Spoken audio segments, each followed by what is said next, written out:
Bro, that's what made him the best rapper of all time. Yeah, he's the best rapper of all time. And then I'm no longer here on this earth. Bro, Get the fuck out of here. What are you doing? What are you doing? What are you doing? He was describing the birth of... I got it. Yeah. Cheers. Cheers, bro. Cheers. Episode 1, you know what I'm saying? Episode 1, man. I've been telling you too, like, I feel like the podcast lane is super, like, in your bag, you know? Respect, That's bro. how the studio sessions always go. It's just man, like, talking shit and ends up being, like, great conversation every time. Yeah, that's a fact. Especially, I find in the studio, for some reason, like, when we're in the middle of creating something, I think because our brain is going, we're thinking about things, we're reflecting on something, so it makes for, like, productive converstions in those instances particularly. Yeah, that and the vino. There's a little balance, you know? Wine helps it out for sure. Yeah. Wine, if not the Henny. Hennessy's crazy. Yeah. But yo, we were just talking about it as a group earlier, but what's the hockey game saying, fam? What happened with Canada, bro? What going for that? I don't know. I'm Canada down, guys, but I don't know, man. I heard, what, is it L? Yeah, I didn't watch it, bro. I'm not gonna lie. Like, I'm wearing this jersey, but I've been to one hockey game. Like, I don't know the rules like that. Like, I was there and I was asking, bro. Like, don't kill me. What's offside? What's all these? Like, I know offside in soccer. If it's anything similar, just don't. Yeah. Is there offside in hockey? Is there? There is. Offside? Yeah, I wasn't making it up. It's something with the blue line. Yeah. Okay.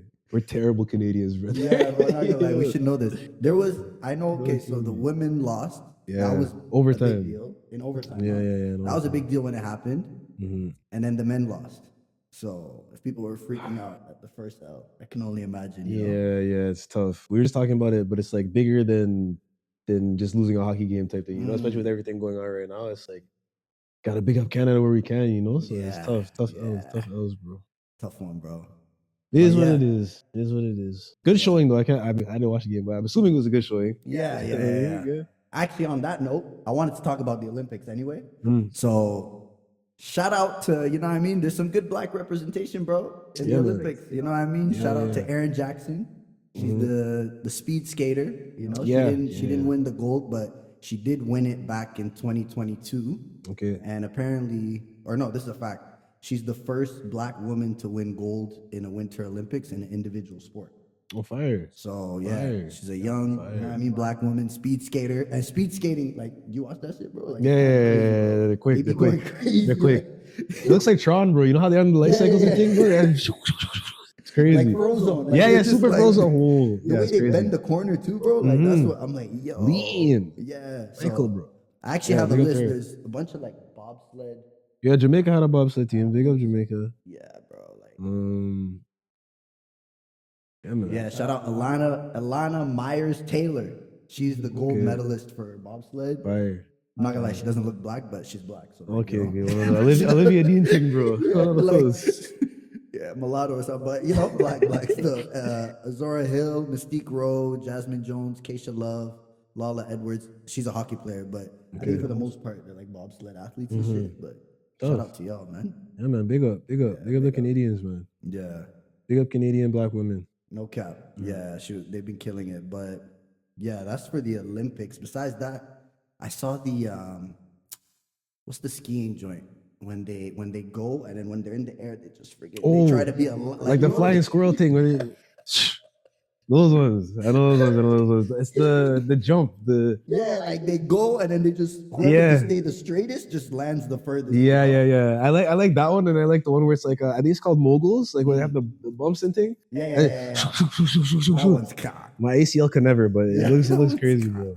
Was that the one where the guy? I think it was a guy. He tried to end it on a backflip, and then he messed it up. Yeah. That was crazy, bro. What else have I been watching? The Olympics. There's ski. I've been snowboarding here and there, but it's not like snowboarding's a vibe. Yeah, that's clean. Yeah, man. Winter Olympics are cool. Winter sports are a vibe, but it's dangerous, man. Yeah. The speeds these guys are moving at is actually insane. Crazy, bro. Yeah, it's crazy. Even like figure skating, I didn't realize how much like stability and like muscle like control you have to do those type of things. It's actually insane. Yeah. The core, also like the angles they're going sometimes. Like you wouldn't do that for like a on land, like on ground sport. That's what I'm saying. Yeah. But you're reaching velocities that like aren't humanly possible because you're on Different thing. ice, you're on snow, you got equipment. Like, this is different, bro. Yeah, different thing, man. It's been sick though, can't lie. Especially, I don't know why. Like, I think because we're in Canada, we see a lot of snow and shit. So I don't know. It's a different connection when you see the Winter Olympics. You're like, that's us. Yeah. Actually, like Feels northern grounded. folks, like. Yeah, it feels grounded. But yeah, so fuck it. We have to intro the thing. This is the intro right here. Yes, sir. So welcome to episode 1 of Miky's house. You know what I'm saying? Big up. So episode 1 of Miky's house. Welcome to the sanctuary of Black creativity and culture. And we're starting it off right with none other than Yard Boy K. Yes, you know what I'm sir. saying? A round of applause. Yes, sir. Thank you for having me, Brisky. First of many. You know what I mean? This is home, bro. This is home, man. Yeah, man. It's your This crib. is great. Thanks You for know what I having me. mean? Oh, So I say we get started right with music. We're both artists, bet.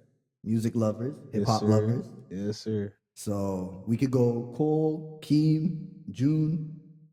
Let's go Keem first. Let's go Keem Keem? first. What do you think? I want you to take first. So I've been kind of like behind on, like recent drops. I usually catch on way later, but this one I managed to catch while it was hot. Okay. So off rip, track 1, first of all, the project's fire. Like, I love the project. Like, When did it drop? Is it this weekend or is it last Friday? Friday. Okay, Yeah. okay. So I enjoyed it through and through. The first song for me, it started off kind of lyrical, kind of like he was in his rapper bag, like rapper, Yeah. But he's obviously, like, I was fresh off the Cole album, so you could hear the drop off, but it's also not fair to hold him to that standard. Fair. I want to see the track list real quick. That'd be dope. Yeah, we can go down the list, but it was dope. He got whatever he wanted to get off. He got off. Yeah. Just the flows weren't impressive on the first track. Track 2, Casino. Yeah. That's where he starts going, bro. Bro. That's where he starts going. Digital. Yeah. Bro. Okay. Like the production, then there's a beat switch. It got better. Like the pockets he's hitting, and he does that playful, like, playful. Which was missing from the first record, so I see why you. Yeah. First record he was on some like monotone rapping, but you not that, Second tune he got back in his bag. You saw like hard. Yeah. He was going. Crazy. Like, it's one of those you gotta run it back before you even continue the album. Yeah, Casino he was going. So I had that feeling from track 2 to like, I think there's like 8 or 9. There's probably like 11 tracks. I had that feeling for like the next 3-4 songs. Yeah, they were all just banger. There was kind of an R&B vibe in between, but even those were just very impressed, bro. Yeah, all in all, to be honest. But how about you? What were your takes on it? I would agree. I think Casino's crazy. Birds and the Bees I love. Actually, Birds and the Bees was crazy. Good Flirts, I love the track. I don't necessarily need Kendrick's verse, or at least not the whole verse. Okay. Like, I feel like he could have stayed with 8. Once he got to the booty and the booty, I was like, brother, booty. Yeah, man. I'm like, he kept saying. I see what he was trying to do, like with the like mainstream catchy, you know what I mean? But I feel like Keem and Momo Boyd, who I'd never heard before, like this record, killed it. They smoked it, and I feel like Kendrick could have been used somewhere else on the album. He was on I feel like it was House Money too. He was on that one. Yeah, on the hook. Right? Yeah, on the hook. I feel like this shit was hard. I think Keem, because I've been a fan of Keem since Orange Soda, bro. Like, pretty early, and I love his growth. And this feels like a more mature version of Keem. And I feel like that's kind of what he was trying to do with the monotone voice type thing. Like, it's kind of like a separate like character from like the other voice, you know what I mean? Got you. So I think the balance between the two is cool.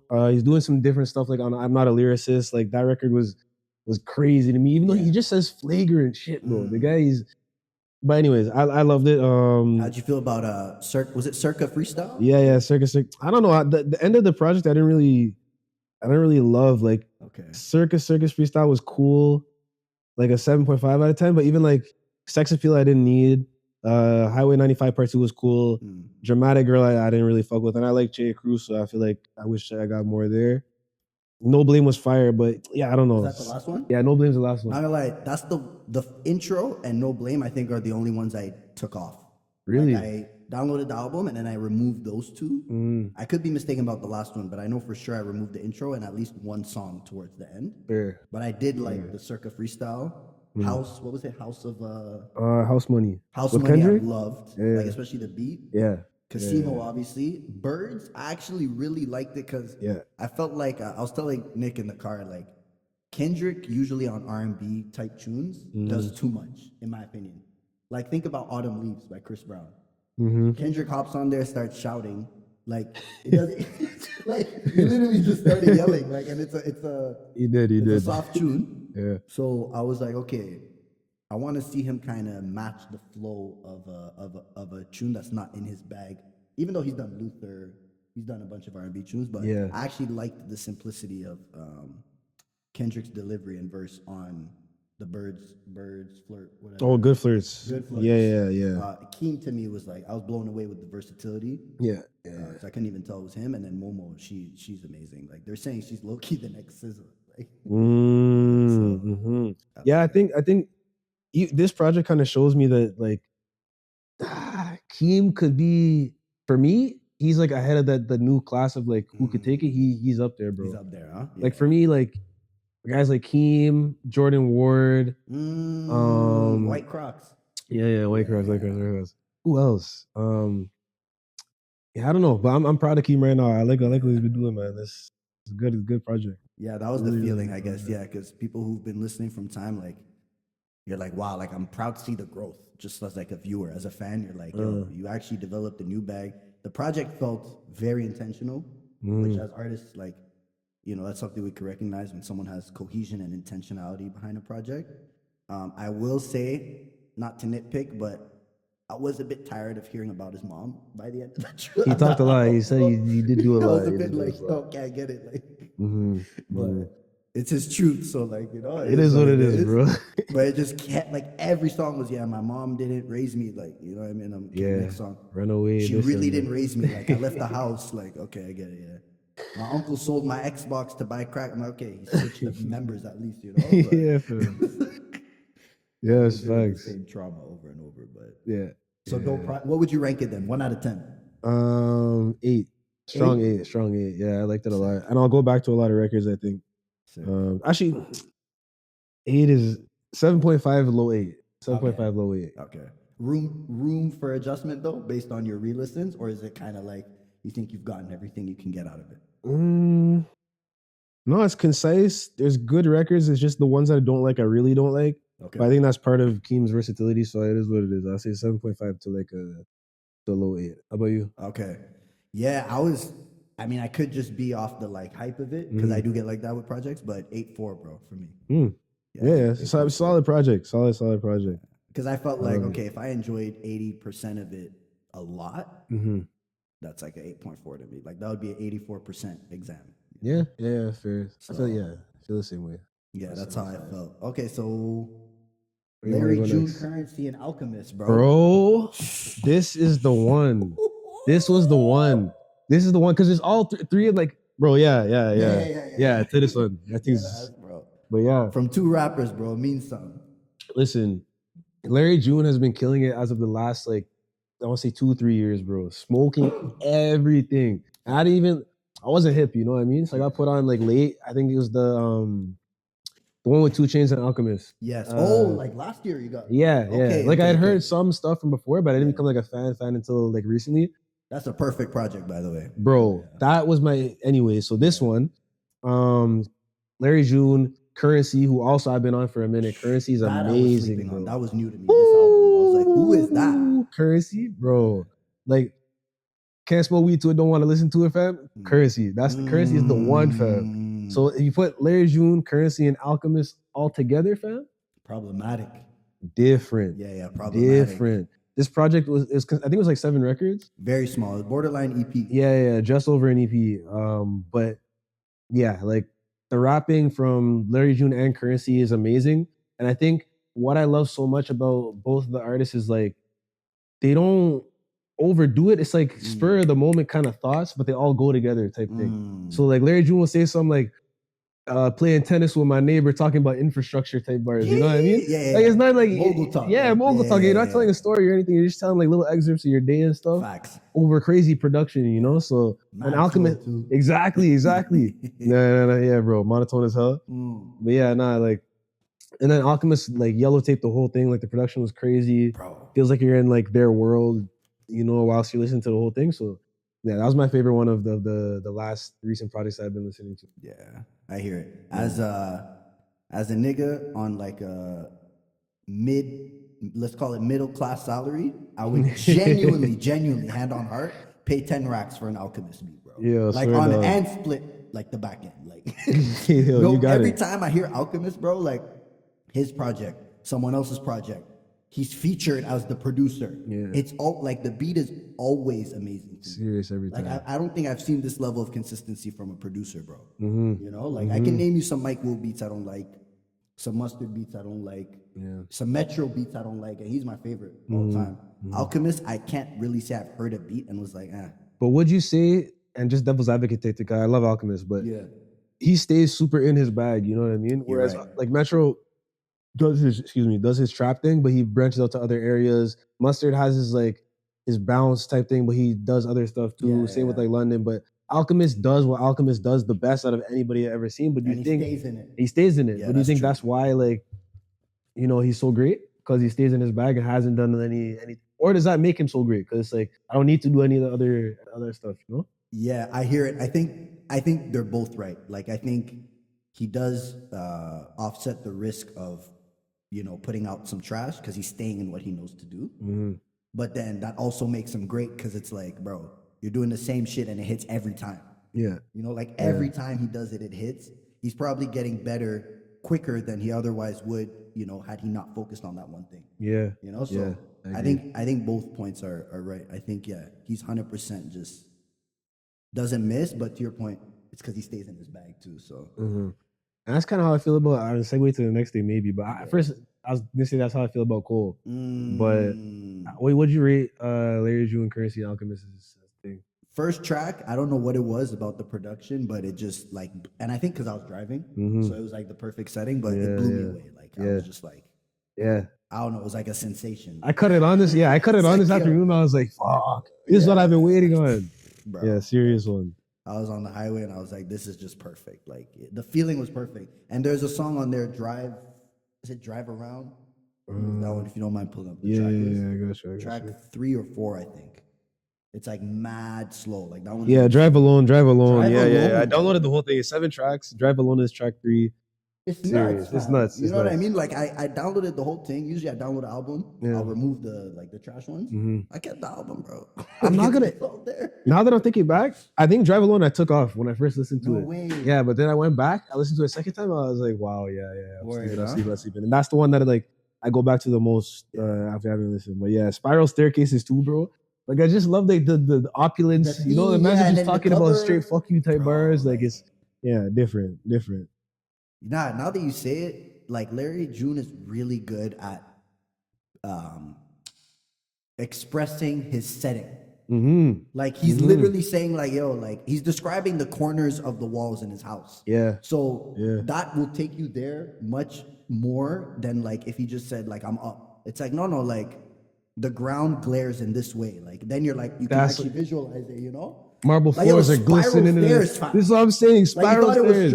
No, you have the landing and thing, bro. My thing goes like this. I can see from there. I can see like the 360 joint. Like what you thought I was looking straight? I can see you at the bottom of the stairs like this through the thing. Like you don't have that. Custom like architect and thing. Like what you thought this was, bro? Oh my god! And I can describe my car. Like this I is can what tell I'm you saying. the engine. Like this is what I'm saying. Bro, it's those type of bars. That's what gets me.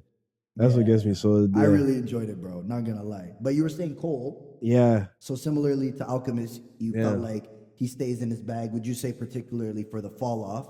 J. Cole's most recent album. Yeah. You would say you felt like he stayed in pocket, or would you say he just stuck to what he knows and kind of didn't want to risk? Like what do you think it was? I guess what I'm saying is, like Alchemist, did he stay in his bag for the better in terms of it made for a better project? Yeah. Or do you think he limited himself and was scared of, experimenting? Yeah, I think for what this album is, I think he executed perfectly because I think this album was for J. Cole to say this is the end of. He said it in a clip I saw. It was like the end of Jermaine living as J. Cole type thing, And I think for his fans, this is the perfect handoff point. I was like, here, I'm I'm gonna give you guys this. This is my send off. You know what I mean? Right. So I'm gonna go through track list, but like the whole thing, I like this one first of all because I more guess heaters for sure. Yeah, more heaters, and just having, because I guess it's him at 29 versus him at like 39 type thing. Yeah. So Yo. like, What's good, you Nathan? see Famo? Boss out of the studio, Say, What? bro. Yeah, boss out of the studio. Come on. Popstar came in the studio. R&B Popstar came in the studio, guys. I don't know. You know, Popstar, bro. But yeah, Fall Off. Track or disc one was him at like 29, going back to like his hometown type thing. Yeah. And he was kind of describing it, I think, from other people's POVs, stuff like that. Which was insane to me. And it's just like, because Cole's the best like storyteller / like take you from point A to point B in a record type thing. Rapper to me. And that's what I meant by like he stayed in that bag and like did it to the best of his ability, I think. Especially on disc one, because it's like you said, it's like different perspectives of people from his hometown talking about like how he is and like just the perception of like what he's done going back to where he's from and stuff and his like experience of living that. And I think that's like the part that resonated the most. This 39 was cool too. He did a lot of that too, but I feel like there were some records that didn't really fit into that narrative. Like there's the one, it could have been its own project. There's the one where he's talking like Pac and Big, which I love, but I'm like, that doesn't really fit into, it doesn't make sense in the context of this record. And like I Love Her Again. There's a couple where he's just like, I don't know, it doesn't really connect. And I don't feel like the rapping was as strong as it is on Disc 29. Right. So I'm like, there's a couple that I could have taken off of there. But overall, I think as like a send-off project for Cole, this is all I needed. Yeah, it's proper. What would be the ranking before I give my take? 8.5, bro. 8.5, 8.5. He was rapping on this one. Like there were some, like I said, where I don't like the production. Like I think it's like Old Dog or something. Like there's records like that where I don't love the production. And there's somewhere I don't love, but he did his thing, bro. I'm not gonna lie. 8.5. That's solid. 8.5. That's probably more or less my ranking. But I will say this just as like the thesis of my take on it. I think this is his worst production and his best performance. Worse than KOD? Brother, I'm not gonna lie. I really like it, bro. Not window shopper. What am I saying? What's the one? Window something, bro. That's the window something. I like the production on all of them. Generally, though, I will say this: Cole is known for simple beats. Yeah. Simple beats because he needs space to maneuver. He does. He's word heavy, he's lyric heavy, you know? But this project, I just felt like his performance, like he's reached mastery. So he's going perfect as a rapper, and the beat is still at like. Yes, I agree on this too, especially. I think that's where a lot of that happens. So I feel like the disparity between his performance and the production really made it stick out how much the production was lacking. Except there's songs like Poor Thing. What was the lead single? That's what made him the GOAT, by the way, the lead single. The Fall Off is Inevitable? Was that the one where he raps his life in reverse? Made him the best rapper of all time. Yeah, he's the best rapper of all time. And then I'm no longer here on this earth. Bro! Get the fuck out of here. What are you doing? What are you doing? He was describing the birth of his I said belly was swelling. This is what I said. I was back confused. I'm like, wait. He's crazy, bro. Yeah. He started at his like burial, like he started his burial. I came out with the dirt and the fucking reverse and the the reverse and the flirt and the Merc and the hearse and I said, yo, all right. Having a 5-minute tune about on reverse, and it's about reversing your life. Like, madness. That's the greatest rapper of all time, fam. We're talking all this album shit. That's the greatest rapper. Like rapper. But But the production was lacking. I felt like if he had like an executive producer, someone who could put it all together, it would have been one of the best albums, if not the best. But he was just there rapping. And then the beats, he's probably trying to produce the beats. I'm like, you do it, and he's trying to sing. He was doing too much, bro. So I feel like he could have had a couple strategic features that would have made the album a lot more palatable and would have added to the like listenability of it, especially the second half. Because like there's a bunch where he could have got like an R&B person to sing it. He could have got like a melodic hip hop, bro. Boy, where's Janae right now? He doesn't have her number. Just call her. This is what I'm saying. Be like, yo, every hook, you do it, bro. But you know what I heard? Because on like this is, I don't know, is he Cole World? Yeah, so it's Cold World. This is him. Like he's not signed for this one, right? So for early, I think for Power Trip, he wanted to sing the part that Miguel sang. Exactly. Yeah, he did. Then Jay-Z was like, And Jay-Z was like, "Nah, "Nice, like, you're not on that." So I think now it's like, yo, fuck that. I'm not letting these guys sing my parts anymore. But I'm saying, get Miguel, nigga. You need him, like, yo, bro. Their biggest tune is together. Like, this is what I'm saying. Fam? The recipe works. Like, yeah. And I appreciate him wanting to do like everything, but like, yeah, I think that really would have added that final piece of the album that would have took it over the edge. Because there's a lot where I'm like, hey, Cole, you're doing a lot of the heavy lifting, and the beat's not doing enough to support you. So you need another feature to come and do melodic, you know? Yeah, that's a fact. And I did like his singing on the intro of disc 2. I felt like he performed well. I did like how it was like an alternative genre. It wasn't like straight up like rap, hip hop. It was like some, I don't know, it was vibey, you know? Yeah, it was like folk or something. Something like that. But I really like, disc 1 I think has more heaters. Disc 2 I think is a better, if I had to take them as a project, I did like disc 2 more because I felt like everything he was describing was from a place of love. So there was a lot of like love songs. There was a love song to rap. There was a love song to how his fan base receives him. It was more like almost like an R&B-esque rap album. It was, yeah. I found disc 1 had more heaters for sure. But yeah, the production was just too underwhelming, bro. Yeah. Last thing I'll say for that though, I was listening to Quick Stop yesterday, bro, in the car. And not gonna lie, fam, like watery eyes, bro. Yeah. Not gonna lie, bro. Yeah, like I was just beeping it. So I was just bumping in the car, like parked. Like, you know, you're supposed to have got out of the car. Yeah. But you're like, let me just finish the song. Now 30 minutes go by. Yeah. 30 minutes after I got the crib, bro. Just wasting gas, like wasting gas, like. Low-key, it's like dangerous for us, I think. Like, you're not supposed to like be breathing that shit. Like, it's not good. You're not. It's not good. Huh?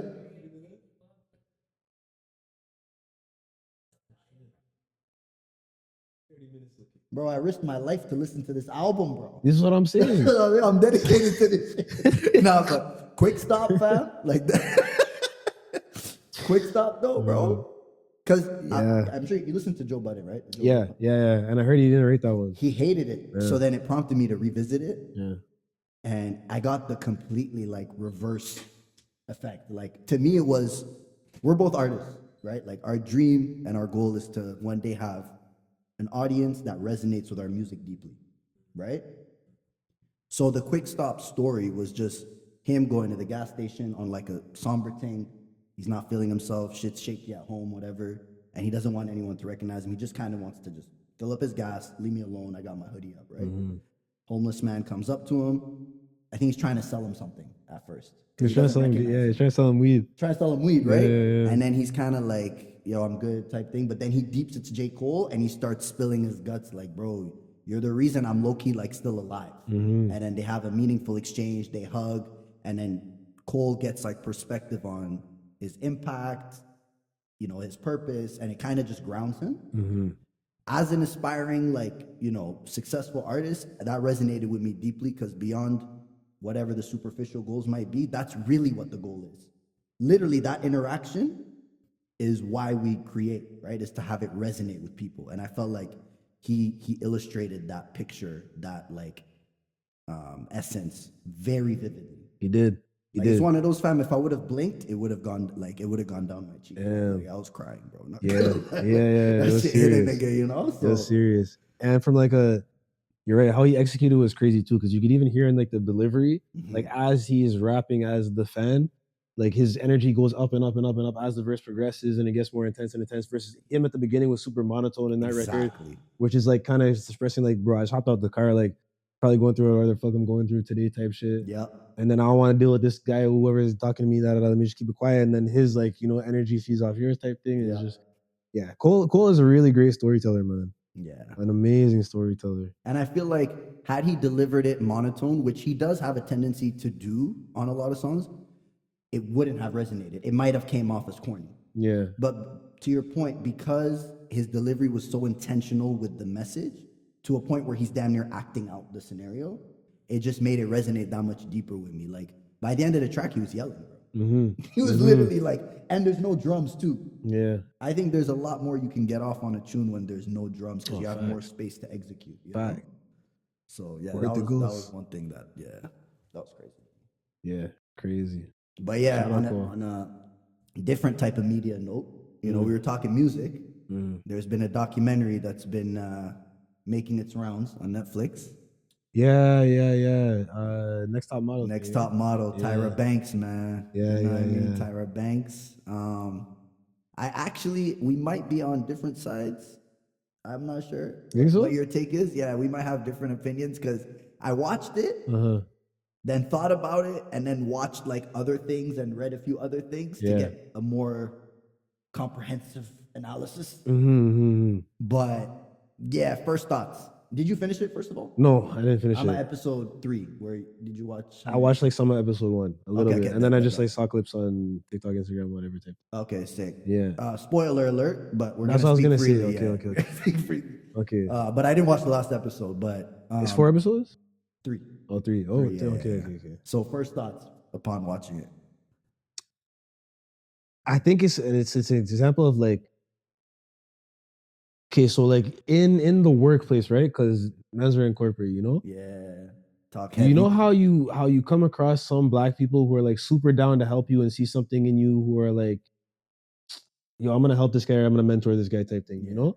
But then there's other black people, you see them, and they don't nod at you when you nod at them in the hallway, brother. Because you're a threat, broski. You see what I'm saying? Yeah, we know those ones. So I feel like with Tyra Banks, it's one of those ones where like she had to do so much clawing and finessing to get her way up. So now it's like maybe not even consciously, she just has like hardened, you know, super hardened, because it's like the things she was doing, and because also I don't think they should have had her in the documentary, bro. I think that's kind of crazy. They had her, that producer, brother. They had the lady who funded the whole thing. She's like the head of the production studio. I'm like, yo, you're showing the devils like. This is like having Diddy in the Diddy doc. How are you gonna have him in the Diddy in the center? And she had the most screen time. This is what I'm saying. So it's like she kind of got to control and paint the narrative, but like I don't think it was all like a conscious effort of things she was doing. I just think because the industry treated her a certain way, I think she might have like took that onto herself and put that on other people. Yeah.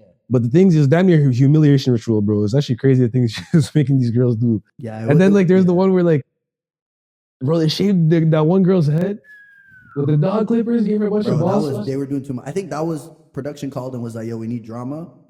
Act like you don't know how to shave a head. Had to have been. Like, because what are you doing, bro? You made her patched up. She had a small theory you just had to cut off, bro. Like by the end, she just had ripples, bro. Yeah, they violated. They were making fun. Let's write our names in your hair. This is what I'm saying. Yeah, that had to be producers. There's no way that's like a real thing that happened. But yeah, I don't know. What do you think, Tyler? I think she was wilding, but I think also like the industry is just fucked, and especially in like early 2000s, late 90s, like TV was fucked. You know what I mean? Yeah, it was. Did you see the trigger warning, the essay thing? Yeah, the girl that the shower. Apparently, the shower. They went in the shower and then they went in the bed. Oh, it was the girl who, and then they spun it as like a cheating scandal on her boyfriend. Yes. Yeah. So I want to hear your thoughts and then I'll say mine because I think we're on moderately different sides on this. Okay. So yeah, what did you think about that? That one? Yeah, that whole scenario. My gal is what, 18? Yeah, 2 bottles of wine. 2 bottles of wine anorexic Nabamba. Like no like food these girls are not eating. Yeah. 2 bottles of wine, and there's this strange Italian man who's like, it's not funny. What do you mean? It's not funny. But like, what the fuck are we talking about? Like, and he's a taxi driver. And like, I'm not trying to. It's not funny, but it's just ridiculous. The fact that I think anyway, it's ridiculous. The fact that anyone could spin that and say that she was in her right mind and she's on her mans or some crazy shit like that. Like, bro, I don't know. That's Here's the thing, right? Yeah. I respect your take, and that was my take upon watching it. Yeah. Okay. And like, yo, let's be very clear: assault, rape, all these things. Like, there's no conversation to be had. Wrong is wrong, right is right. Of course. Know? The fact that the production also was pulling workarounds to film them. Like, they had a rule where they can't go into the shower, but because it was 2 people, they could go because the rule was only if you're 1 person. Yeah. So that was messed up. She's clearly super drunk. Like, someone should intervene, even if it was consenting or not. Bro, she's too drunk. This is assault regardless. Someone should have stopped it. Yeah. That said, as far as the cheating is concerned, because I've listened to podcasts of her following the incident, like from back, like from years ago, but from like after the situation. Okay. So I've listened to her podcast. I've read about people who watched actually the full episode and all that. She very much cheated. You think so? No, she did. She talks about it and stuff. Like she said, like, yo, let's invite guys over so we can get busy with them. Yeah. She made out with the guy sober. I think she initiated for them to go in the hot tub or something, cuddled up with him, made out with him again. And then when they were in the hot tub, she said something on a podcast where she was like, he basically asked to like do it. And she was like, yeah, let's do this. And they went. Shit. So 2 things could be true, right? Yeah. In my book, she cheated. Like, the cheating is cheating, you know? Yeah, true. But a guy can also be taking advantage of someone who's inebriated. Like, she's clearly, bro, even if she consented, you can see she's too drunk, underfed, all the things, whatever. Back off, you know? And then as the production team, like, super back off and intervene, actually. But that's what I'm saying about TV back then. They were wild at anything. But she did cheat still. Because they painted it, because they painted it like she was full blown, like, asleep, unconscious. That's how I was seeing it. I was unaware of this. They portrayed it like that. And then if you what I told you this, if you look back, she never said like, I got assaulted or whatever. She knew she cheated. She was just like saying how the show took advantage of the situation. But even that said, like, it was disturbing seeing her call her boyfriend, all that shit. But they stayed together for years after that. Like, yeah. So wow, a lot of this shit is for TV, bro. But that is wild, bro. Yeah, man. This bro. All what this about for the tooth TV gap situations, bro? That was digital to me. Yeah. Violation. That was a yo. Why was she doing that to people, yo? Fam, she told the black girl, yo, if you don't close your gap, you're literally not making it as a model. Done. You know? You're done. This white thing comes on the show next year. Yeah, we're widening your gap. That could be your thing. Stop. Yo. Like, what are we doing? This other girl, they just started pulling her teeth out. It's not funny. It's not funny. But yo, 4 or 5 teeth. And then and then imagine you never work as a model again. Fam, now she has digital problems with her theory, bro. She has like nerve damage. Yo. Oh my dude. Yo, shout out to the models, man. Shout out to the models, bro. Anything for fame, bro. Because I'm not gonna lie. Oh shit. Being in surgery, what was it, for like 8 hours, 9 hours straight, bro? That's not healthy, fam. Yeah, no. You're not supposed to be passed out and just going through like drills on your teeth for that many hours and things. Like, that's not healthy, bro. I can't even do a root canal, bro. I'm not doing You see what I'm saying? Like, definitely not. But question for you. Yeah. This is my like moral dilemma I've been struggling with, you know, reflecting on the show and even as I'm watching it. How much accountability do we place on people who opt into a reality show, having seen what it's like, and always having the option to leave? Because I was hearing a lot in the documentary, I was forced, I needed, they forced me. But you saw that, I don't know if you saw the clip, it might have been episode 2, but Takara, I think that's her name, is a black model. Yeah. She was on the show. When they started violating her, she's like, yo, I'm out. And she got them to like leave her off. I did see that. So when everyone else is saying I was forced, it's so messed up. Oh, they're so messed up. I'm like, were you in jail? Like, was this Guantanamo Bay, fam?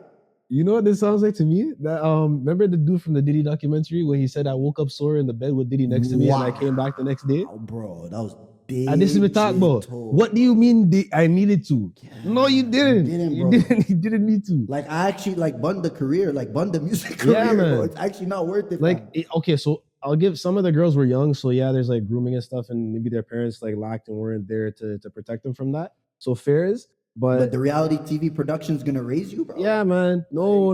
There's no other force me, bro. Yeah, the force me is not like, there's no other force bro. Me. You can leave at any time. But I think it's this thing of, yo, you want to be America's Next Top Model. You want to have the vanity thing, but then you're cheesed about how it happens. For sure, we can criticize the industry, you know, as an onlooker or whatever. Yeah. But if you're actively partaking in it, it's hard to effectively like critique it while still wanting to thrive within it. No? Yes. Like, get out, bro. They're playing with you, bro. Yeah. Yeah, I think you can advocate for change, but you can't say that they like force you to do anything. Yeah, At the end of the day, it's something you chose to partake in. like you're trying to be America's next top model. Like it's not like they're preventing you from like getting food or paying your rent. Like you're trying to be the biggest, looked at, like deemed as beautiful. Like you're chasing this vanity thing, which shout out to you for that. But you can't then say, oh, to get there, they're making me do this, therefore I'm forced. No, it's not forced. It's because that's in the way of your vain goal. Yes, I would You know agree. what I mean? I would agree. I would agree. I would agree. I don't know, man. The forcing thing, I was like, no one's forcing you, bro. Shout out to Takara. She bounced, bro. But let's say, okay, devil's advocate, like gatekeeping thing. Like, let's say you genuinely believe, like love modeling. Yeah. You think the industry needs to improve, and like these people are like changing the industry for the worse type thing. I think for Or you sure, say like I need to be a model. You know what I mean? Like Yeah. that's part of your core belief. Like I need to be a model. passion and shit. Passion. You know, these Yeah. guys are making me do this. I don't want to do it, but modeling is my calling. I have to do it. I think one undisputably, like regardless, there's an abuse of power happening, clearly, right? And it seems like it's like structural, like it's like within the fashion and modeling industry, it's built with problems. Like, you know what I mean? Like, there's no disputing that. There's abuse of power, there's sexual harassment, sexual assault, like all that shit. But I think if you're opting into it, like you're actively opting into it, you're leaving your family, you're going into it, you're trying to grow within it, but then you're like, they forced me. I hear that they abused their power and all those things, but they didn't force you because you like leave. Yeah. You see what I'm saying? Like Yeah. leave. Yeah. But that doesn't, I'm not saying that as a counter argument if someone says the modeling industry is messed up. I'm 100% agree. It's messed up, it's bad, it's fucked up. But you can't really say you were forced as if like you literally could not leave. Like you can leave it. Does it come at a price, like you said? Yeah. Like maybe it's your passionate pursuit, all that. It definitely comes at a price, and that's wrong. But there is an avenue still. Yeah. To protect your dignity over maybe your dream or your passion. And I guess at the end of the day, yeah, it's a choice. Like, what are you willing to give up to get what you want to? Exactly. Which is wrong. Bird's eye view, of course. But like, it's just, I don't like the, I want to chase this thing, but I'm gonna make it like they forced me to do it. Like Because you it opted in on some level. Yeah. Like that's a good word to use, accountability, because it does like try to absolve yourself of accountability of what you've chosen to do. Yeah, exactly. Because it's like, oh, this is happening to me. It's not like I chose to do this. Right? Exactly. Yeah. Shout out to, there was a black girl, I forget which episode, she got harassed. So she was on set, they were doing some like, bro, it was problematic. They had some Africa shoot and they were supposed to dress like animals. Because apparently Africa is animals or whatever. Yeah. So she's dancing like sensually, whatever, and there's three men wearing like a damn near like a thong situation, dancing around her. But they're not supposed to really touch her like that. One guy just wouldn't stop, like Oh, I did see that, yeah. touching her, grabbing her, moaning, like he was doing too much. Yeah. So she very like politely stopped the shoot. And she's like, guys, I feel very uncomfortable. He's doing too much. And she tried to be very polite to everyone. And they kind of shot on her for that. Like all the producers and stuff, they're like, yo, it's 50 of us here. Like, deal with it, be professional. And they shot on her. And then she like begrudgingly like continued, you know? Yeah. I respect what she did.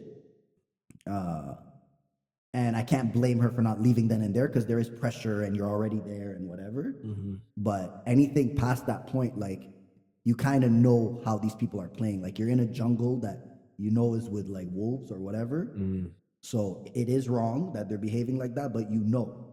So like you're at that point, you're making a choice. Am I going to stay, deal with this for the sake of my passion, like you were saying, or my goal? Or am I going to bounce like Takara? So, okay. How about if you're at work in your office, right?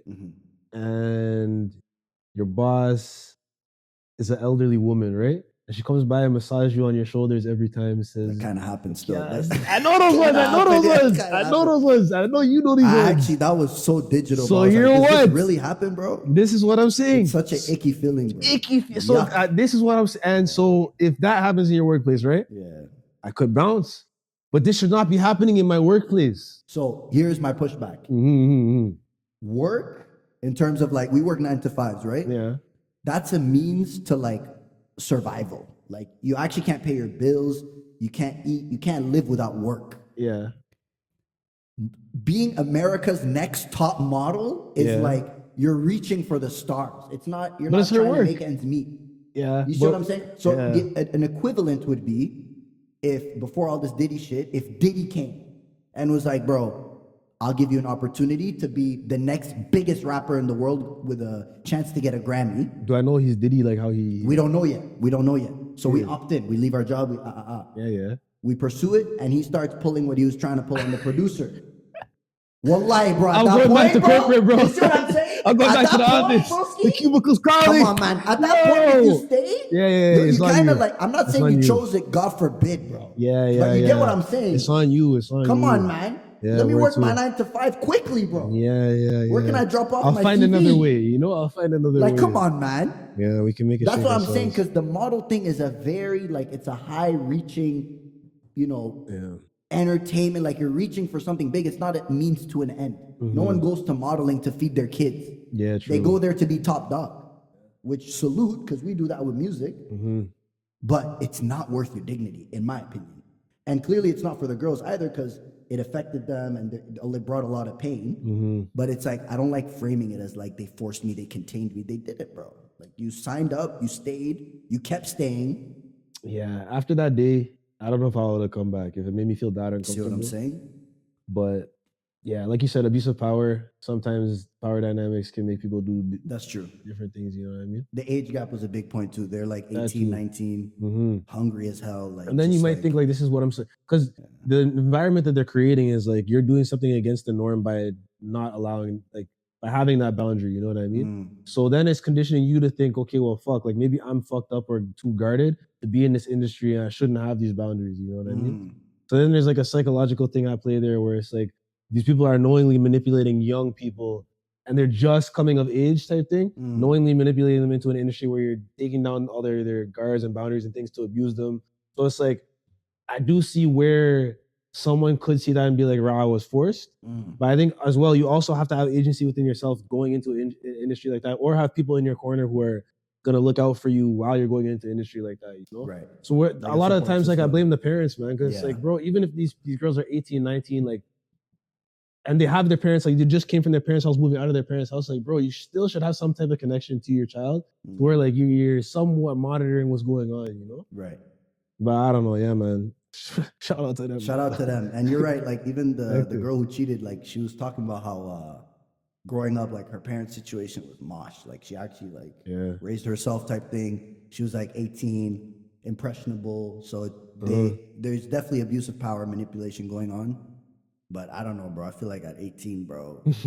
I was outside at 18. Yeah, like you do something like that. Like I'm so out of there. Like forget rap dreams, hoop dreams, like dreams. Like just stop dreaming. I'm not sleeping anymore. It's not worth it. There's other dreams. Like, but hey, yeah, you're right. At the end of the day, the non-debatable part is there was an abuse of power, and you saw the same thing with like the Biggest Loser documentary. They were talking about how, like, for the sake of ratings, they kept making every season crazier.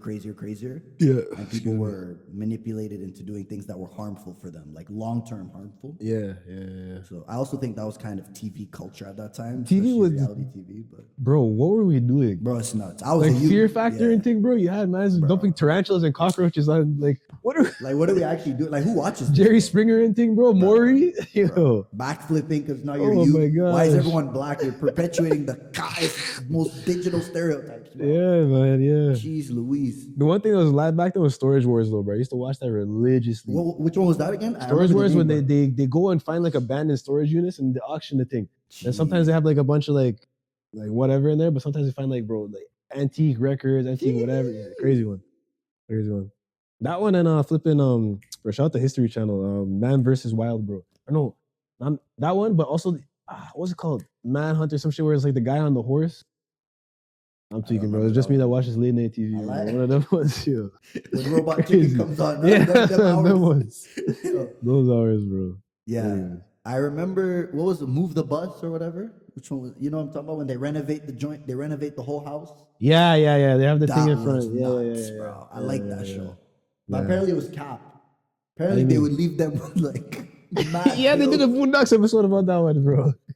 They had bad bills. They can't afford it. They got to sell it. No one can buy it because it's a fucking luxurious home. Exactly. But they painted it like, yo, we took this broke family who can't eat food and we renovated their home. Now they're up. Like they painted it like on a charity joint. Yeah. But just mash up their whole house. Like, so much.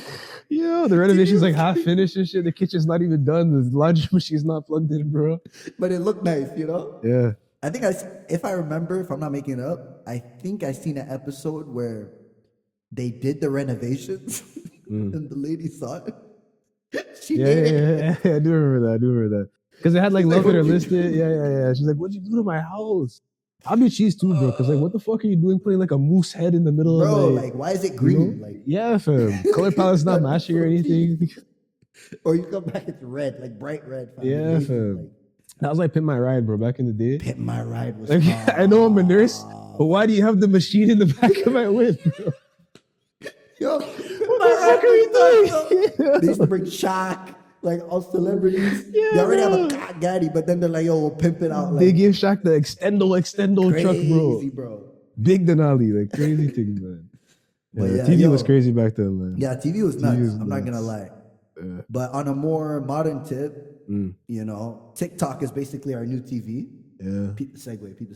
TikTok's our new TV. You know what I'm saying? Natural thing. And TikTok, there was a challenge that had, you know, the black community in a chokehold not too long ago. Yeah. It was the quarter zip challenge. You know what I'm saying? The quarter zip challenge.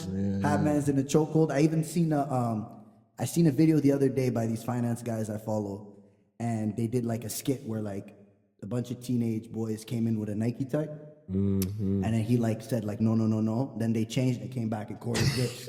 Bro, and mind you, this is serious financial. You like, man's learned stocks from him and everything, like ETF, the whole nine, you know? Yeah. And they're still playing on it like quarter zip. So you're a smart guy, you know. You're the first guy who kind of made me actually look at the quarter zip challenge outside of like a funny, quick, you know, passive trend and actually analyze it. It's fucked up, bro. A little bit. And it's bro. Yeah. It was cool. Like, I think in a vacuum, the joke's cool. You know what I mean? Like, it's funny. In-house. Like, in-house is funny. It's like, yo, I'm not doing, you know, like, because it's the same thing when mans would be like, yo, I'm golfing now, or I'm at Nordique. You know what I mean? Like, I'm not doing the same thing. Man's Brampton right now. Brampton, you know what I mean? Man's in Scarborough. Those type of things. So that audio. But I rub you the wrong way when other races like other. This is what I'm saying. You can't say I'm in Brampton, bro. Like, you can't call me a YN. This is what I'm talking about. I don't like that. It's like it gets crazy, bro. So, and this is what I'm talking about. So it's like, and then I also think internally, some people. Okay, so it's like you don't have to equate whiteness or traditional whiteness with professionalism or with success. I think that's where it kind of fucks me up a little bit, you know? Because it's like you can wear a quarter zip without having to denounce people who wear Nike Techs. Because the guy in the Nike Tech, like, I think that was what in the song we just dropped early. Instagram thing. Quarter like, zip. Man. Just dropped like, today or whatever. This is coming out. Yeah, hell yeah, out now, out soon as. Out soon, out now, something like that. But it's like you can't. It's like the uppity Negro mentality, bro. You know what I mean? You can't just think, oh, like I've learned so much, or I've elevated to this new space where like these cultural things are no longer part of my vernacular, part of my life or anything. So I've just denounced everything, you know? Yeah. Because then it lacks empathy for other people who haven't been able to do that growth or learn those type of things or just educate themselves, period. Because then I had a line where it's like, my dog was fighting cases, so don't ask him why he didn't vote. You know what I mean? Because like sometimes, bro, you're so trapped inside of what you're going through, and it doesn't allow for the space for you to even have those type of thoughts in your mind, you know what I mean? Right. So you have to have empathy for people who are going through those type of things and not like just denounce it and be like, yo, like, I did it, so why couldn't you do it type thing? And you don't want to add to the challenges they're facing. Exactly. Which stem from these stereotypes of, yo, you're wearing a Nike Tech, you're a It criminal. means you're a criminal, you're a bum, this and that. you're whatever, because now you're just aggravating whatever challenges we already experienced. Yeah. Like we were in uni wearing Nike Techs. This is what I'm saying. We weren't criminals. We were in uni studying. This is what I'm saying. But we're wearing a Nike Tech. Now you're gonna stereotype me. You're gonna grade me different, treat me different. My employer's treating me different. Yeah. And now we're feeding into that when we're like, yo, we done with the Nike Techs, quarter zip. That's now what I'm what you saying. think, you're feeding that stereotype that these kids, whether they're in crime or not, are gonna be subjected to facing the bad side. Exactly. You know? And so I think like I kind of experienced it growing up because like just based on like our parents and their generation, what they had to go through in society and stuff. Like I wasn't allowed to have long hair when I was growing up. I wasn't allowed to have braids and stuff. I wasn't allowed to have any. I had the buzz cut, bro. Mm-hmm. You know what I mean? I had to dress super like button ups and stuff. I wasn't allowed like any of that type of things because that's what the world showed my parents and like that generation of people that to be accepted in society, you have to gentrify yourself and you can't show any type of expression of what you are. You know, you have to acquiesce to look like you're not what they think you are. You know, which I think is super powerful with the whole "what do you see when you see me" type thing. You know, because now it's like, bro, I show up in spaces where you least expect me, and I look however I want to look. Exactly. But I'm who I am. You. I look like me. Exactly. I'm multifaceted, you know, and that shows people that it's like, oh shit, this guy, like, for people whose minds are so small to only think that I see a guy in like some drip and think this guy might rob me or this guy is on some type of fuckery. It broadens their perception and their perspective on who we are type thing. You know what I mean? And it's like, for me, that's the most powerful thing is I keep showing up in these spaces and like, I'm gonna be here, you know? And it's like, yeah, bro, you can't, because it's just crazy. Like, yeah, I feel like the issue with the challenge, especially, and that whole narrative is we're reducing ourselves to their perception of us. So we're like, okay, if we wear what they deem as acceptable, they being, you know, mainstream society, if we wear what they deem acceptable, we are acceptable. If we wear what they deem unacceptable or crime or whatever, we are that. But it's like, don't inherit or like adopt that toxic mentality. Like that is wrong.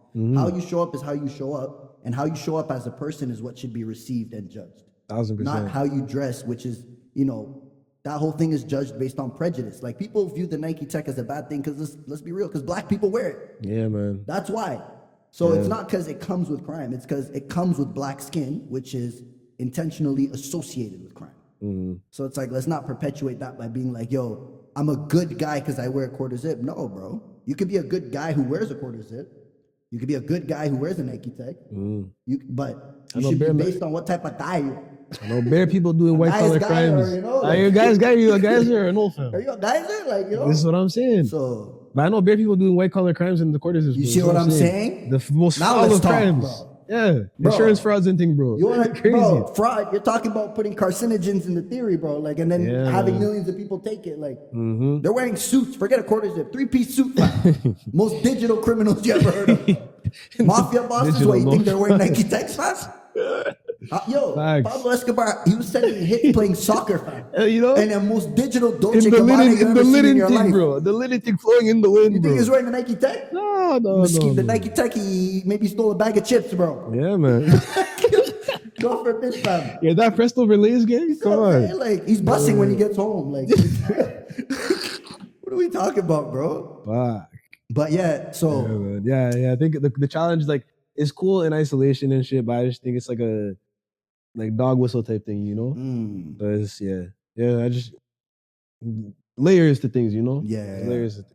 And you spoke on it a bit, but that was the inspiration behind our song. It actually started with Yard Boy. So I had a work event that we were hosting, and I was helping with organizing, and we needed a performer to perform around the theme of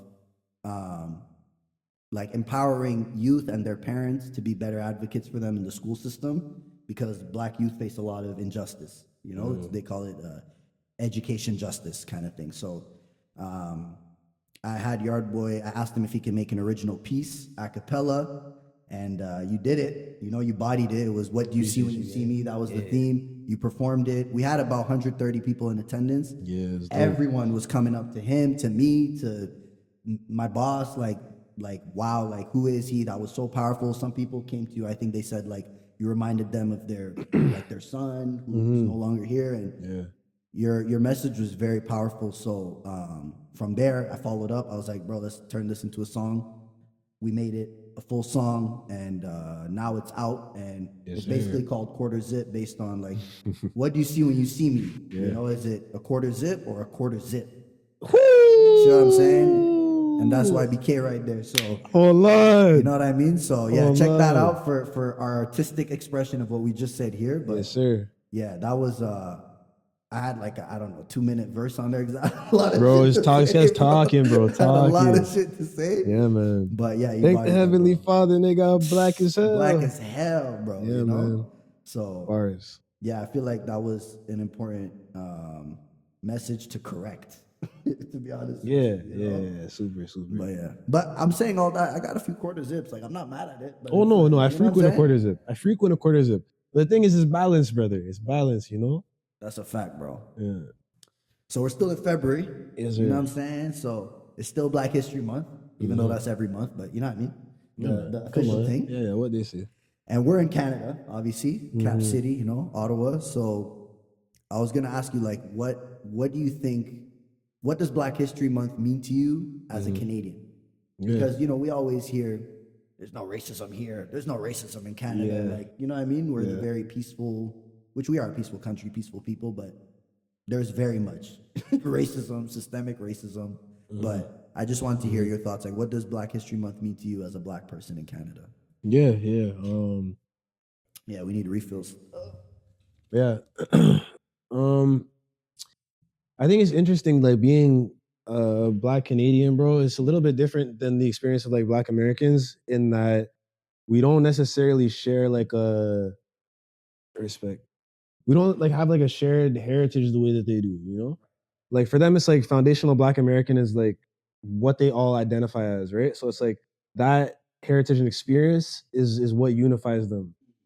Whereas with us, like we all come from different places. Like a lot of our parents are either immigrants or like first, second generation type thing. So I think the unifying factor for us is more so how like the world is more so how like the world treats us or views us and like the Black phenotype rather than like a unified culture. You know what I mean? Right. Because for them, like they have like electric slide where like all of them know that, you know? Yeah, they're more unified for sure. Yeah. Whereas us, it's like ethnically, like whereas us is like you're Habisha, me, I'm Caribbean. Like Exactly. that's but the world sees us as Black, so we all kind of like have to unify under that.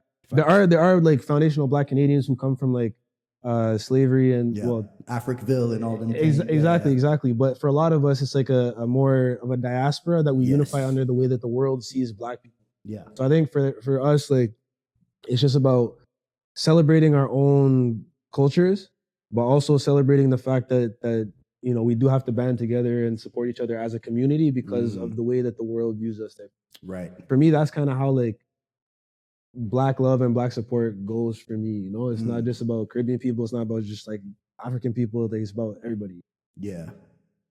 You broke it down. I think I've been privileged to hear different perspectives in that, like, I was born here. So my experience as a Black person is how Canadians treat me. So I like grew up with racism. I grew up feeling othered. Like that's part of it.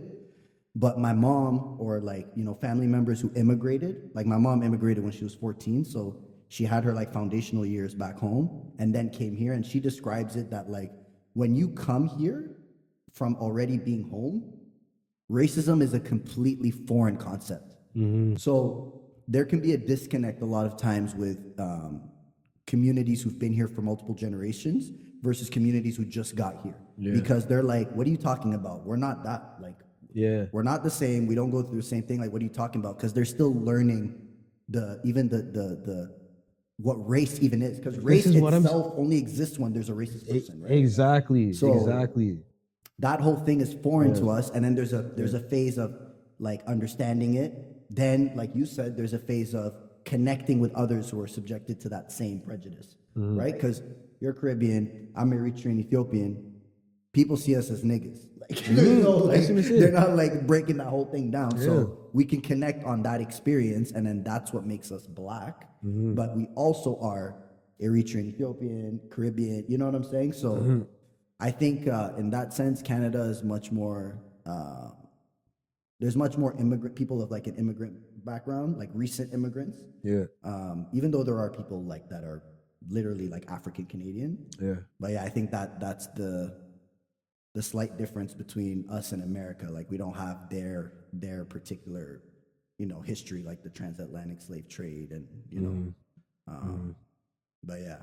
Yeah, I do think like, yeah, it is different, but it's still like you said, recognizing like we do face systemic racism just based off of like how media pushes what black should be type thing. Right. So it's being aware of that and kind of like that's what I think was super powerful about the event that I came at for your thing was like validating that experience. Cause also a lot of the times like people make you think it's in your head or like it's not really happening to you type thing, or it's like something that you're exaggerating, but having other people there to confirm it and be like, nah, we all do go through this. And it's like we can all come together and make it better. The victim. Yeah, exactly. Exactly. So that's super powerful. Just on that note, I just thought of something that happened. I have a bunch of these, but one thing that happened in high school was I was with my boy. Shout out Frederic, bro. We were in grade 10 history, and we were at some like outing, like some school trip in high school. And me and him at one point were like, "Yo, let's just cut," So we bounced and we went to like eat pizza or something. The next day, when we came back to school, I got suspended for 3 days.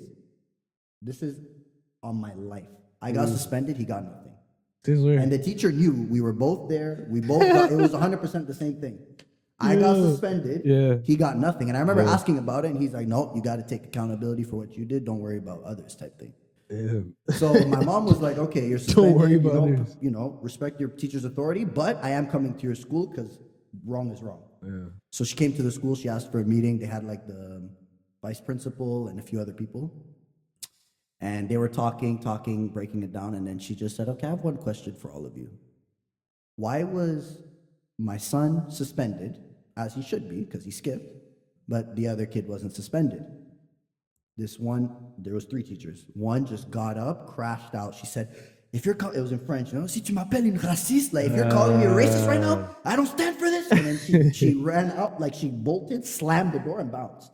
Swear to God. This was at De La Salle too. I don't care, bro. That's what I'm hearing, bro. Yeah. This was at De La Salle. You know what I mean? So then she stormed out, and then the other 2 kind of tried to play diplomatically, whatever. But what we got from it was they weren't gonna budge. Yeah. So I was suspended. My mom was like, "You know what? I'm not even gonna punish you. Do your thing at home. Like you're good." Because she knew I just faced an injustice, but she was like, "Don't do that next time." But yeah, the kid didn't get no repercussions. Yeah. And that wasn't the first time. A similar thing happened in elementary, but I don't want to be long-winded, but we do face it. Like I've had encounters with police that were very racist and physical, and I've never committed a crime. Yeah. In school, I just gave you an instance. So the system treats us differently based on how they see us. Yeah, and I think it's kind of crazy that it just becomes like normal. And for me, because like I'm in an interracial relationship, and it's like sometimes it's crazy that I'm just like, damn, like that's just like going through life type shit. She'd be like, "Yo, what the fuck? Like, how did that just happen?" I'm like, "Bro, this is just another day in the life." This is just another day in the life, bro. Like, he's actually mad, But it's just heart pounding when you see sirens. You didn't do nothing, bro. You're nothing, still scared, like, absolutely nothing. Shook up, like as if I got a brick in the fucking. Like, I'm not on that. 92 bricks in the good youth, like, I'm going to work. Dead ass. Yeah, it's just something that we all have to go through, and I think, like I said, like it's a unifying factor that we kind of all have. So you have to be there for facts. And on a positive note, something to do in Black History Month, and try to do every day, is just how can I support our community. Yeah. So that could be shopping black, which we try our best to support our like local or our communal economy. You know what I mean? Support black business owners, black artists, whatever it is. Educate ourselves on barriers people face and how we can contribute to dismantling those barriers.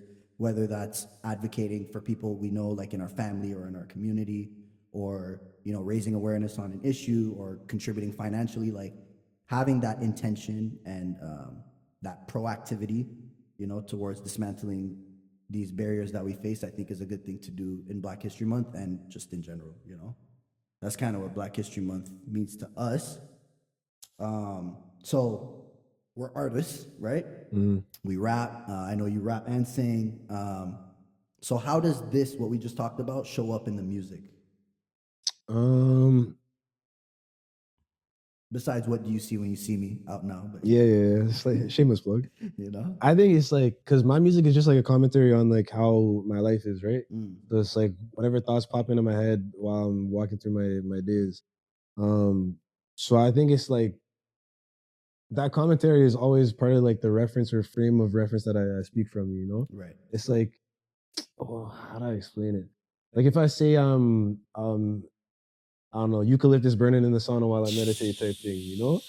Them type things. It's like that's not from the frame of reference of I grew up and everybody around me and everybody was in the sauna and going on ski slopes and this and that when I was a kid. It's from the frame of reference that like most of the homies aren't on this type of thing. So I'm trying to put mans on when I'm saying these type of things. So I think that's kind of how like I'm always speaking from that point of reference. And I think that is what for both of us, I think is our strong suit is that we have like a unique perspective that we speak from that I don't think is touched on a lot in hip hop. Yeah, that's dope. I think 100% it's it ground or it's where it's our starting point, right? Like when we create, we're speaking from that place of our experiences, you know, our perspectives that was shaped through our experiences. So I think that's definitely a way it shows up in the music. But I also want to ask you, like, what does music do for you? Like for me, for example, we face challenges in the world, right? Not even just being black or whatever, but just a mix of things, right? Just everyday stuff. Music for me and art in general, like just creating, is like a therapeutic, just safe space. It's like going into like you watch Naruto? Yeah. You know, and Obito would like use his theory and then he would go into like that dimension. Like it's like that for me. Like it's an escape slash somewhere to like reflect and, you know, be it kind of grounds me. So that's what music does for me. And another thing is like I pretty much met you through music. Yeah. You know, I got close with Nathan, you know, through music.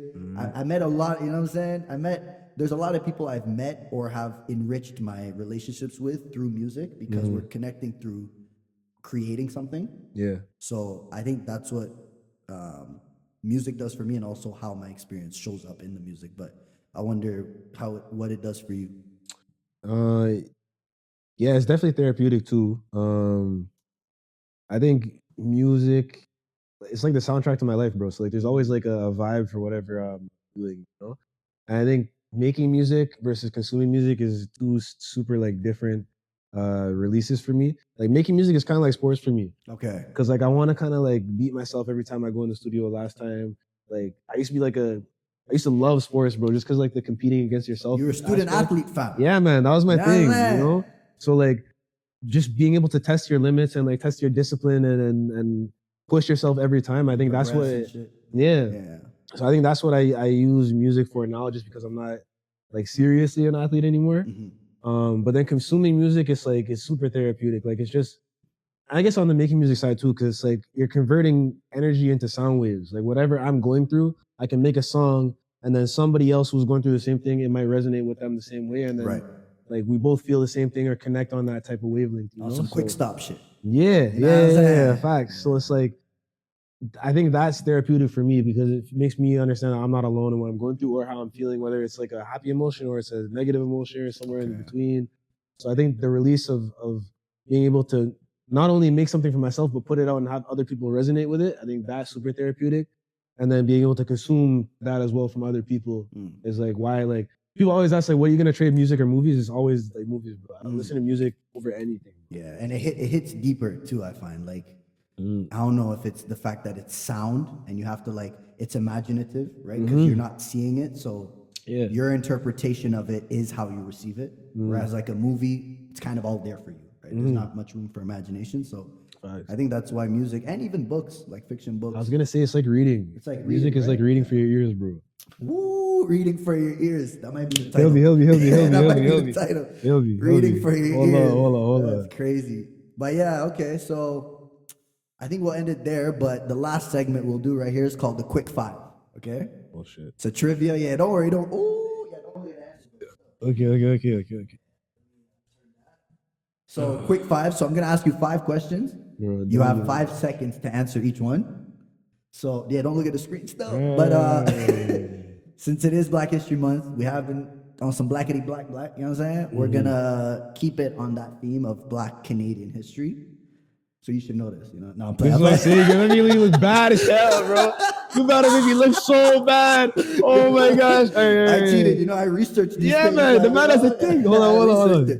But so yeah, it'll there should be a freebie in there. I think, you know, there's one that you'll know for sure. But I hope. Yeah, it'll be anyways, we'll get right into it. So you have 5 seconds, okay? Okay. You ready? Yeah, man. Okay, so who is, and I'll say go when the timer starts. Okay. Who is the black woman on the Canadian $10 bill? Go. Yo! You know? I know this was the freebie too, bro. Okay. 5 seconds up, but yeah, we'll just. Yeah. It's okay. Do you have someone? Or? I actually don't. Viola Desmond. Yeah. I was gonna say Viola, but I was gonna say Viola Davis. I knew it wasn't that. So That would have been halfway. Okay, bonus point, which I definitely didn't know this, but bonus point. What was her profession? She was Don't read it. senator. No, she wasn't a senator.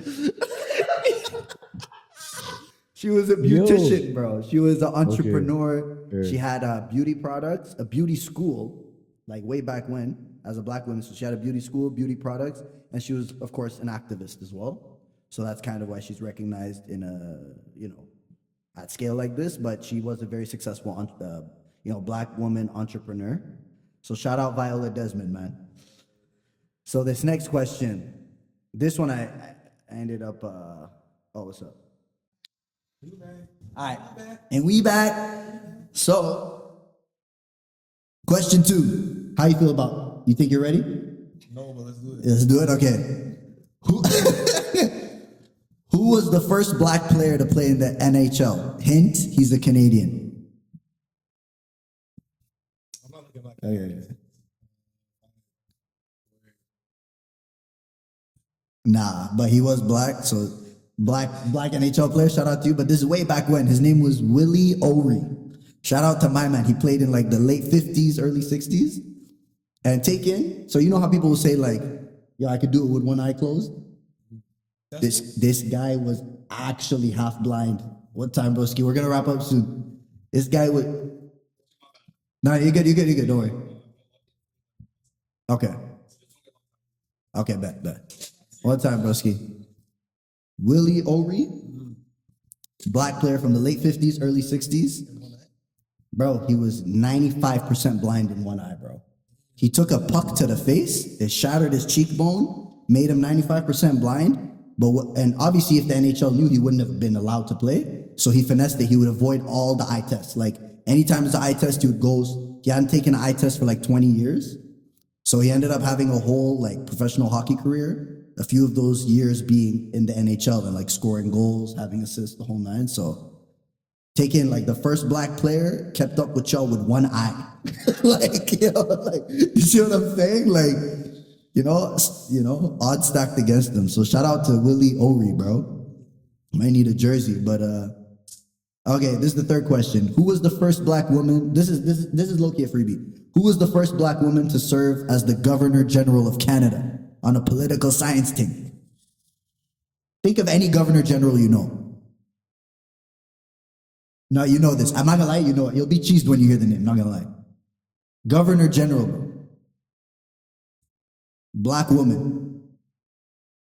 Oh, you're gonna be so cheesed when I say the name. Yeah, you're gonna be cheesed. No, it's like you know it. Like everyone knows it. The Governor General? It's all lying. I went to school with her daughter. Maybe that's why. But I've been knowing her even when I was a kid, fam. It's not common, bro. Common knowledge. It should be common knowledge. She represents the freaking monarchy in Canada, bro. Yeah.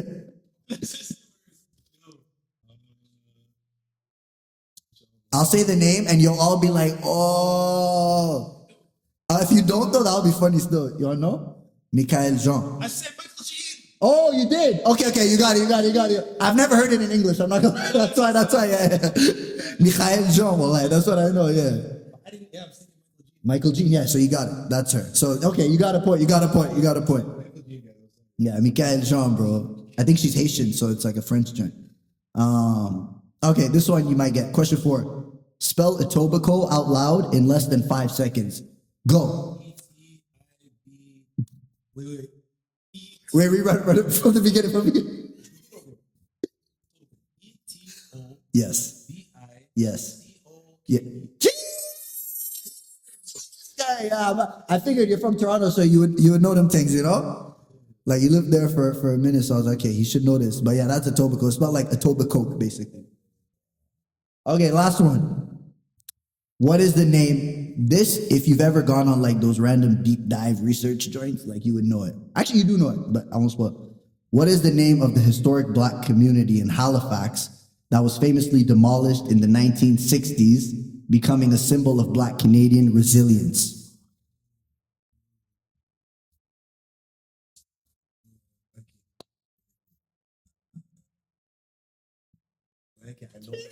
Okay, we'll take off the timer for the last question. Why not?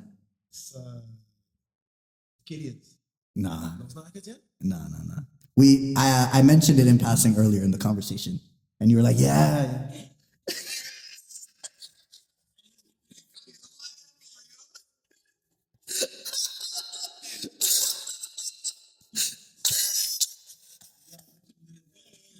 No, you were like, yeah. That one. Like, that place. What was the question? What is the name of the historic black community in Halifax? Think Halifax and black. That was famously demolished in the 60s, becoming a symbol of black Canadian resilience.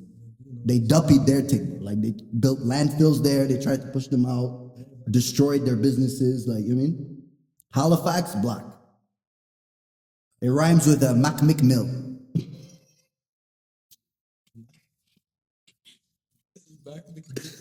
No. It's not. There's no M's in it at all. But it's like phonetically or whatever. It rhymes with Mac Mill.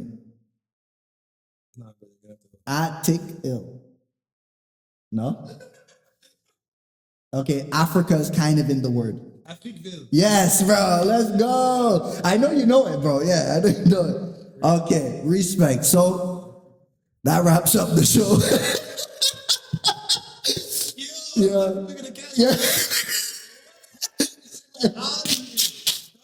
We'll count it as a point. But as a forfeit for getting 3 wrong. If you're comfortable. After that sip right there, drop a little something for man, bro. Let them know about your artistry, man. Spit a little something, man. Come on. At the old crib playing Tekken, taking losses more like taking a win with a lesson. And niggas loaf just like some bread that I'll break in a second. The same people's trying to test me, I'll keeping them guessing. Ain't seen this girl since high school. She said you affiliated? Nah, girl, but we really made it. And since you asked, I got a couple niggas who really waiting to get shit popping over nothing. They causing devastation. Damn, nigga, you a joke. How she never got the weed but hitting you to smoke? I swear our generation do the most. Social media overdose. I'm used to smoking and hooping with my brothers at Aces, but nowadays, man, I'm going too crazy.